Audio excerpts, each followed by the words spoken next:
Derrick Henry isn't like the type of player that you tag because he's just a tank, and you should get him for 3 to 4 more years while he's still like in that pulverizing mode.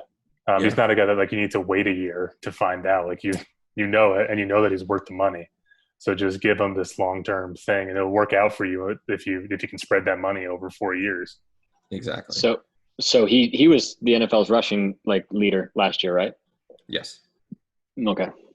Yeah, I just saw something from Ian Rappaport that said he that the NFL's rushing like lead rusher is going to get paid. So I assume Hmm. that was forthcoming. But And who Yeah. else are the Titans paying? I mean, they're not really. They got rid of Mariota. No one. They're not paying Tannehill that much.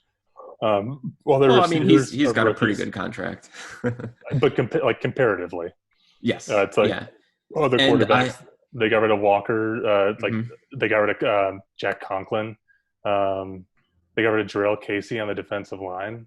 Yeah. They got rid of that corner, Logan Ryan. Yeah. Um, Logan Ryan. so who are they paying? Yeah. Like they should pay. They should give everything to Derrick Henry. Yeah. And I everything. thought this was yeah. Because I mean, he's really done everything for them. Him and Ryan Tannehill, you locked up the two guys. Now you have them both under contract for 4 to 5 years. And I was thinking about this, where kind of like what we've seen over the NFL over the last couple of years, as far as contract goes, you get a young quarterback on a rookie contract, and then you build pieces around him. But this is kind of the opposite. So you have a capable starting quarterback, a veteran, and you're paying your running back while all the pieces around you, including your defense, most of them are very young. I mean, their secondary is very good. Their defensive front seven, also very good. Offensive line, very good. And their receivers, they're, I mean, A.J. Brown, Corey Davis, they're still on their rookie contracts. Obviously, A.J. Brown was a rookie last year, but you have a Dory Jackson in the secondary. So maybe this is kind of another way of doing it. Like you have your capable starters at quarterback and running back. So there really aren't too many question marks there. You have a solid offensive line and just young talent on the outside. So they have a really 4 to 5 year window now for a Super Bowl. Yeah, And I think after that, that's when it starts to fall apart. I would say so. They built this team in the right way. I'm looking at their salary right now. Yeah. Tannehill's 17 and a half this year. Taylor Lewan, I forgot about him, 16 Yeah. million. That's crazy. But I mean, it's in the market for a top left tackle. Malcolm Butler at 11 million. Roger Saffold at guard. Yeah, and then it kind of drops off. Mm-hmm. So they're really So not paying that many people. No, not what are at the all. needs that the Titans have? Like, let's say offensively, where could they shore up their offense? I mean, it seems like they have a solid rushing attack. Offensively, Tannehill. I don't think they need any help offensively. I think their wide receiver core is pretty good. You have Adam Humphries there as like kind of the slot receiver, and he's very good. You pair him with Corey Davis and A.J. Brown, as I just mentioned, and you have two dominating guys on the outside. Jonnu Smith has done nothing but improve over his going into his fourth year. Big sleeper tight end. I took him in 2 mock drafts today, so I was really excited about that. And their offensive line, they drafted Wynn out of Georgia, if I'm not mistaken, and he's going to play right tackle to take over Conklin's place. Offensively, I think they're fine. Defensively, I think that's where you start to see a little more holes, especially at pass rusher. They signed Vic Beasley, who led the league, in 2016 in sacks, but really hasn't done much since then. He's very fast. He's very talented. He'll struggle in the run game. But if they can sign a guy like Jadeveon Clowney, they will give AFC teams fits in 2020. Yeah. Pass rusher is the hole there. And they drafted Christian Fulton to play at the other corner. Mm-hmm. But he's a rookie, so you don't necessarily know. Well, he'll probably slide into the nickel with a Dory Jackson on the outside. Yeah. Or maybe they like Jackson better as a nickel. I saw one guy make a claim online that it's like, okay, well, Derrick Henry was just motivated so he can get the contract.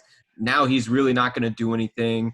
They're going to, they're going to take carries away from him because they want to keep him healthy. And I'm like, dude, that's one of the dumbest things I've ever heard. Yeah, they're going to give him a contract to cut his carries by 25%. Yeah, like that's not the time that you start to take care of, especially like with a guy like Derrick Henry. Like Exactly. as we mentioned before, no injury history. Yeah, like he's the prototypical back that gets better as the game goes on. He's like DeMarco Murray. almost the same exact kind of player who gets stronger as the game goes on, and only like feeds off of the fact that he's just bulldozing people towards the end of the third quarter, the beginning of the fourth quarter. And you're right. You don't give that's why you pay them. That's why you pay them that much money to run them into the ground. Yeah, and so maybe like next year after it's true, but like after 3 years from now, maybe you don't give them that contract. But that's why you give them that money now to keep them happy and keep them motivated for the next 3 years. I brought up the point because his workout videos this summer have just been absolutely insane. I'm like, this guy is really working. Like he was a beast beforehand, but now like you're seeing these crazy videos. Hey man, have you seen these workout videos that he's been posting, and NFL Network and ESPN have been showing everyone? How much time are you spending watching Derrick Henry's workout videos? Okay, it was like a 30-second Instagram. And what are you wearing? I was just going to say. Obviously, I'm in the bathroom. He's all over Instagram, Matt, so it's not my fault if I've looked at multiple videos. It's for research for the podcast. It's for our videos. I got to be informed. Lay off me, wife. God. Well, as you said, Matt, different strokes for different That's right. folks. Right. Anyway, so so I bring up that point to him, and he's just like, well, he's just doing that to get paid. I'm like, yeah, he's sacrificing his summer during quarantine to do extra reps on the squat machine to make sure he gets $15 million a year. That's the dumbest thing I've ever heard. You get paid for what you do on the field. I mean, exactly. It's as simple as that. I think leading the NFL in rushing probably did enough to do to get the cut. But the squats, you can't. You can't. And there's laps, coach. There's a difference. One of the biggest flops, free agent flops, is over the recent years have been Albert Hainsworth, and you could see the writing on the wall. Like he was a very good talent.